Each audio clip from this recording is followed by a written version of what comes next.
तो आज की इस क्लास में हम लोग चैप्टर नंबर 4 का एपिसोड नंबर 3 यानी लास्ट क्लास रिकॉर्ड करेंगे, जिसको हम फाइनल एपिसोड यानी फाइनल क्लास की बात करेंगे। तो आइए चैप्टर नंबर 4 को बिना टाइम वेस्ट करे कंप्लीट करते हैं यहाँ पे। इससे पहले मैंने आपको इस चैप्टर को 2 पार्ट्स में अपलोड किया है। अगर आपने वो वीडियो नहीं देखी तो आप उसको देख सकते हैं और मुझे सब्सक्राइब करते हैं इकोनॉमिक्स विद आनंद के साथ। तो आज की इस क्लास में हम लोग बात करेंगे कि एजुकेशन हमारे लिए और समाज के लिए क्यों ज़रूरी है और उससे कैसे ह्यूमन रिसोर्स डेवलप्ड होता है। ठीक है, तो एजुकेशन हम सबने पढ़ा कि हमें बताने की ज़रूरत भी नहीं है और आपको पता होना चाहिए कि एजुकेशन की हमारी लाइफ में एक बहुत ही इंपॉर्टेंट रोल प्ले करता है।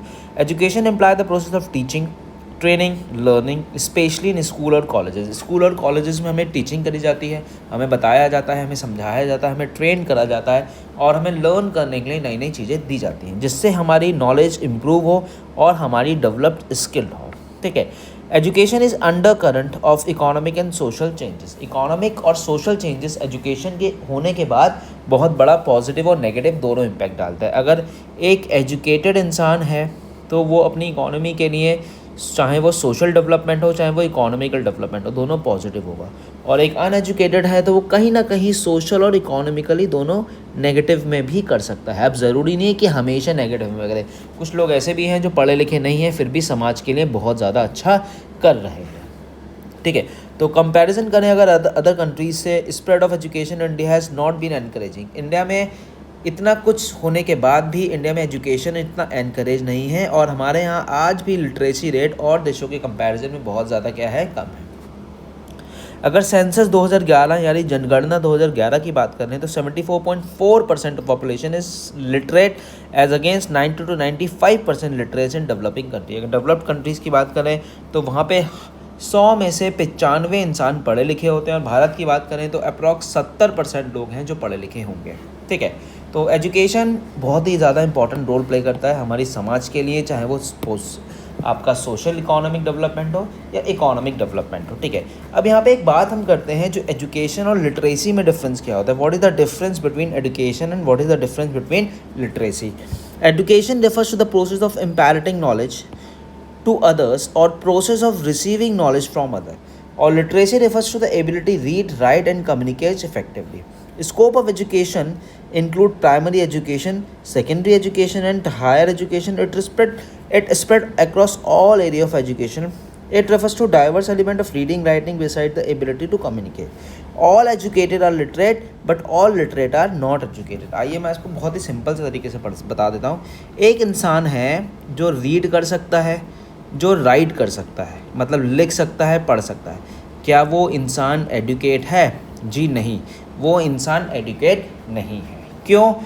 जो इंसान रीड कर सकता है, जो इंसान राइट कर सकता है, जो इंसान कम्युनिकेट कर सकता है और जो अपनी बात को किसी को अच्छे से समझा सकता है, तो वो इंसान क्या होता है? वो इंसान होता है एडुकेट। तो हर इंसान जो हर एडुकेट लिटरेट होगा, बस हर लिटरेट एजुकेट नहीं होगा। तो अगर सपोज़ मैं एक एग्जांपल की बात करूँ कि ए बंदा है वो लिख सकता है और बोल सकता है, और बी बंदा है वो लिख सकता है, बोल सकता है, समझ सकता है और समझा सकता है, तो ये लिटरेट हो गया और ये क्या हो गया? एडुकेट हो गया। समझ में आ गई बात? बहुत सिंपल सा टॉपिक है एजुकेशन और लिटरेसी। उसके बाद अगर हम बात करें importance and objective of education, क्या इंपॉर्टेंस है, तो जनरल सी बात है। एक पढ़ा लिखा इंसान होगा तो अपने देश के लिए, अपने समाज के लिए रिस्पॉन्सिबल होगा, अपनी साइंस एंड टेक्नोलॉजी को डेवलप करेगा, चाहे वो किसी भी तरह का नेचुरल हो, ह्यूमन रिसोर्स हो, वो हर कंट्री के लिए, अपनी कंट्री के लिए आगे बढ़ेगा। उसका इंसान का मेंटल हॉरिजन बदलेगा, मतलब सोचने समझने की क्षमता, कैपेबिलिटी चेंज हो जाएगी। ठीक है, it help economic development through participation of through the people in the process of growth and development, और वो इकोनॉमी के ग्रोथ एंड डेवलपमेंट में कहीं ना कहीं पार्टिसिपेट करेगा, जिससे हमारी इकोनॉमी सोशल और इकोनॉमिकल दोनों डेवलप्ड होगी। कल्चर स्टैंडर्ड ऑफ सोसाइटी होगा, लोगों का रहन सहन बदलेगा और इससे इंसान की खुद की पर्सनैलिटी में भी क्या होता है? चेंजेस हमें देखने को मिलता है। अब गवर्नमेंट के भी कुछ इनिशिएटिव हैं जो एजुकेशन को लेके, चाहे हेल्थ को लेके। सबसे पहला, गवर्नमेंट हमारी बहुत सारा खर्चा तो कर रही है एजुकेशन में, लेकिन वो खर्चा प्रॉपर तरीके से एस्टिमेट नहीं हो पा रहा है। हाई मार्केट प्राइसेस, यानी आज के टाइम में अगर हम एजुकेशन को देखें, प्राइवेट स्कूल्स को देखें, तो वहाँ की एजुकेशन फ़ीस बहुत क्या हो गई है, ज़्यादा हो गई है, जिसकी वजह से बहुत से लोग अपने बच्चों को नहीं पढ़ा पा रहे हैं। ठीक है। Standardisation of services, individual consumer of do services unaware about the quality and cost of these service. बहुत से लोगों को पता ही नहीं है कि एजुकेशन कैसे लेंगे, बहुत से लोगों को पता नहीं है कि एजुकेशन के क्या इंपॉर्टेंस होते हैं। ठीक है। और कॉन्स्टिट्यूशनल राइट की बात करें, एक हर इंसान का बेसिक एजुकेशन राइट है कि वो राइट टू एजुकेशन के तहत पढ़ सकता है, लेकिन राइट टू एजुकेशन के बारे में भारत में भी बहुत सारे ऐसे लोग हैं जिनको राइट टू एजुकेशन के बारे में ही पता नहीं है। ठीक है। उसके बाद है गवर्नमेंट एक्सपेंडिचर तो कर रही है एजुकेशन पे, बट क्या है, expenditure incurred on education can be measured in two way, as percentage of total expenditure of the government as percentage of GDP. या तो वो टोटल एक्सपेंडिचर, पूरा पैसा, या जीडीपी का कितना कंट्रीब्यूशन एजुकेशन में जा रहा है। एजुकेशन कमीशन है 1964-66 में, जो रिकमेंड करता है कि growth educational achievement the government of India must spend around 6% of GDP and education. अगर हमारी सरकार अपनी जीडीपी का 6% किसमें खर्च करेगी, एजुकेशन के खर्च करेगी, तो हो सकता है चीज़ें बदलें। इसके अंदर एक कमेटी है, बहुत इंपॉर्टेंट है, याद रखना। एजुकेशन के अंदर एक कमेटी होती है, तपस मजुमदार कमेटी। ये किसके लिए बनी थी, एजुकेशन के लिए बनी थी। और इस कमेटी में क्या था ये मैं आपको समझा देता हूँ, ये 1 मार्क में पूछ लेता है एजुकेशन के लिए कौन सी कमेटी थी।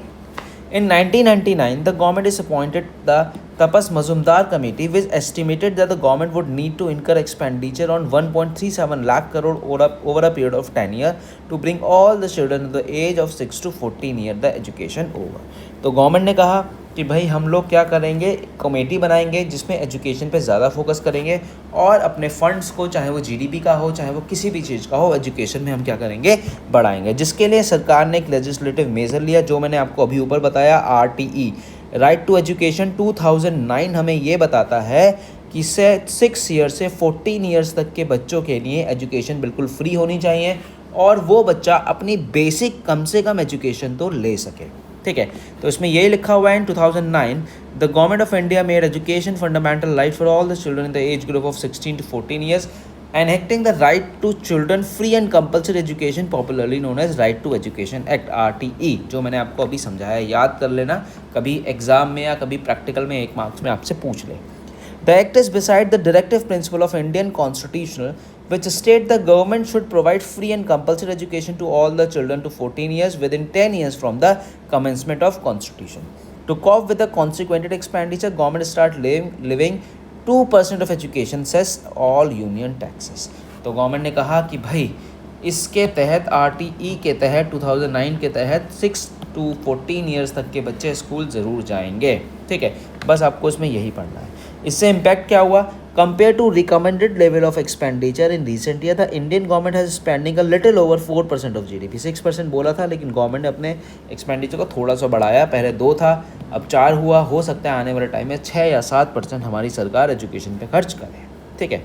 उसके बाद एक टेबल बताई है, हालांकि आप मेरे को इसमें कुछ नंबर्स याद नहीं करने हैं बोर्ड्स के लिए, बस आपको थोड़ा सा पता होना चाहिए। डाटा है क्या है, education expenditure as a percentage total इतने से इतना हो गया, और जीडीपी की बात करें तो इतने से इतना हो गया। ठीक, तो बस इसमें और कुछ आपको नहीं पढ़ना है, बस ये याद रखना है।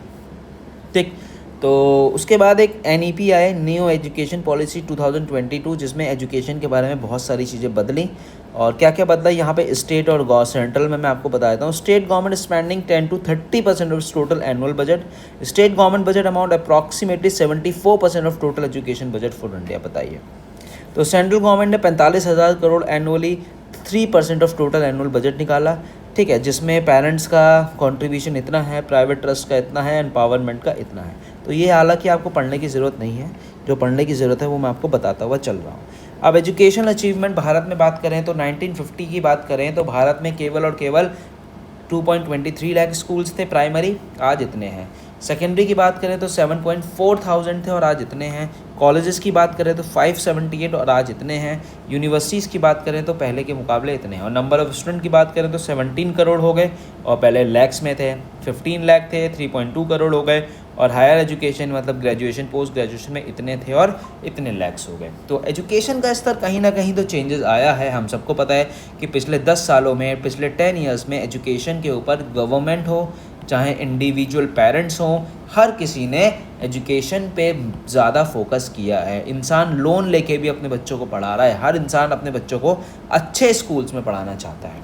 ठीक, तो ऑब्जर्वेशन यही है कि भाई पहले के मुकाबले और अब के मुकाबले एजुकेशन में चेंजेस आया, जो मैंने आपको यहाँ बताया। ठीक है, अगर एजुकेशनल इंडिया की बात करें, एडल्ट लिटरेसी रेट मेल का इतना था, इतना हुआ, इतना हुआ, उतना हुआ। ये हालांकि आपको याद नहीं करना है, बस पता होना चाहिए कि हर चीज़ इंक्रीज़ हुई है, कोई भी चीज़ डिक्रीज़ नहीं हुई है। ठीक है, ऐसा कभी आपसे बोर्ड्स में नहीं पूछेगा, बस ये चार्ट दे देगा आपको, इसमें किस में लिखना पड़ेगा, थ्योरी में लिखना पड़ेगा, डाटा आपको याद नहीं करना है इसमें। ठीक है, अब यहाँ पे कुछ इंपॉर्टेंट चीज़ें हैं जो फुल फॉर्म पूछ लेता है, जैसे मैं ही प्रैक्टिकल में पूछ लेता हूँ।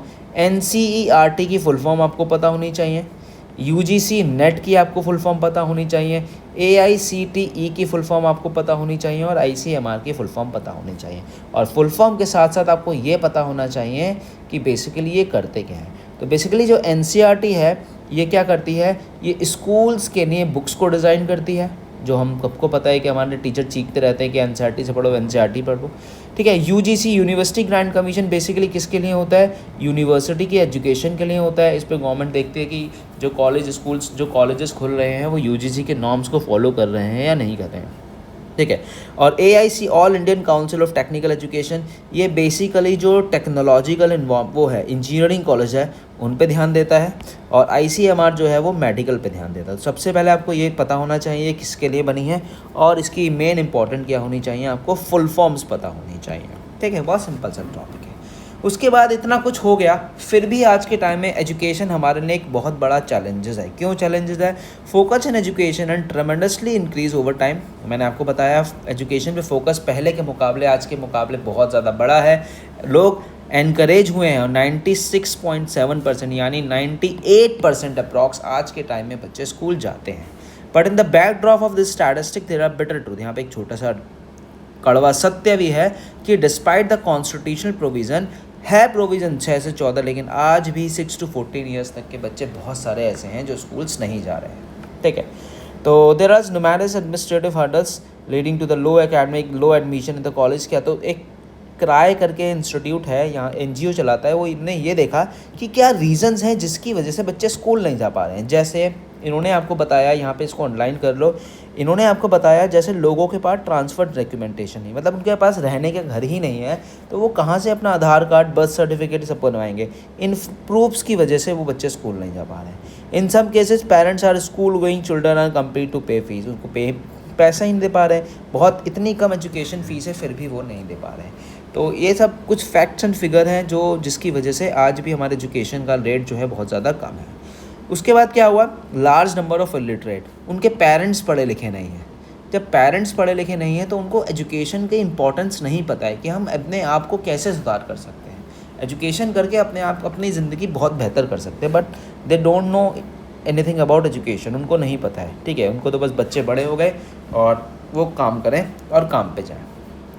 इनएडिक्वेट वोकेशनलाइजेशन में लिखा होता है education continue to be large degree, और आज के टाइम में लोगों ने एजुकेशन को केवल डिग्री ओरिएंटेड बना लिया है। जैसे आपने पढ़ा था हाफ बी ग्रेजुएट, मैंने आपको समझाया डिग्री तो है बट MA में क्या पढ़ा, BA में क्या पढ़ा, उन्हें किसी भी सब्जेक्ट की नॉलेज नहीं है, जिसकी वजह से देश के लिए भी और इंडिविजुअल उनके लिए भी एक बहुत बड़ी प्रॉब्लम का सामना हमें करना पड़ रहा है। जेंडर बायस का आप मतलब समझ में आ गए कि मेल्स की एजुकेशन को फोकस करा जा रहा है और फीमेल्स की एजुकेशन को बिल्कुल भी फोकस नहीं किया जा रहा है। जैसे इसमें क्या लिखा हुआ है, there is still a significant gender bias, opportunities of education male and female. ठीक है, तो मेल का रेशो ज़्यादा है और फीमेल्स का रेशो क्या है, कम है। ठीक, लो रूरल एक्सेस लेवल, गाँव में शहर बहुत ऐसे गाँव आज के टाइम में ऐसे भी हैं जहाँ पे स्कूल्स नहीं पहुँच पाए। और नेक्स्ट इज़ प्राइवेटाइजेशन होने की वजह से स्कूलों की फ़ीस बहुत ज़्यादा महंगी हो गई, जिसकी वजह से लोग अपने बच्चों को स्कूल भेजना नहीं चाह रहे हैं। अब गवर्नमेंट स्कूल तो हैं, अब गवर्नमेंट स्कूल में टीचर्स नहीं हैं या कोई भी प्रॉब्लम है, तो ये सब बहुत बड़ा इशू है। Privatisation, low government expenditure on education, अभी हमने पढ़ा 0.2 गया, फिर 4 गया, फिर 2 गया, फिर 6 गया या 6 जाने वाला है। तो गवर्नमेंट जो एजुकेशन पे खर्च कर रही है वो बहुत ज़्यादा कम कर रही है, इनके हिसाब से ये है। ठीक है, तो ये सब चीज़ें हैं जिसकी वजह से हमें बहुत सी प्रॉब्लम्स हमें फेस करने को मिलती हैं और एजुकेशन एक बहुत ही बड़ा चैलेंज इकोनॉमी के लिए बन गया है। लोग एजुकेट नहीं होंगे तो इकोनॉमी आप कितना भी कोशिश कर लो, जीडीपी तो छोड़ो, इकोनॉमी ही ग्रो नहीं हो पाएगी। तो ये आपका इस पूरे चैप्टर में आपको बताया गया है जिन चीज़ों पे आपको फोकस करना है। ठीक है, तो बहुत सिंपल सा चैप्टर था, कंप्लीट हो गया। अगर इसकी हम समरी देखें तो हमने ह्यूमन कैपिटल पढ़ लिया, फॉर्मेशन पढ़ लिया, सोर्सेज पढ़ लिए, सिग्निफिकेंस पढ़ लिए, कौन कौन सी प्रॉब्लम होती हैं वो पढ़ लिया, इंपॉर्टेंस ऑफ एजुकेशन क्या है, कौन कौन से सेक्टर्स हैं और क्या क्या प्रॉब्लम है आज भी भारत में एजुकेशन से related. So this is all about chapter number 4 human capital formation यहाँ पे कंप्लीट होता है। और आपको कैसा लगा आप मुझे कमेंट ज़रूर करें, बताएं। और बहुत जल्दी मैं आपके लिए वीडियो यानी मैं आपको दिखूंगा और क्लास हम लेंगे। ठीक है, तब तक आप मेरे साथ बने रहें, मुझे कमेंट करें, मुझे लाइक करें, मुझे शेयर करें और मुझे बताएं आपको मेरी क्लासेस कैसी लग रही हैं। आप मुझे सब्सक्राइब भी कर सकते हैं the economics hub. Thank you so much for watching.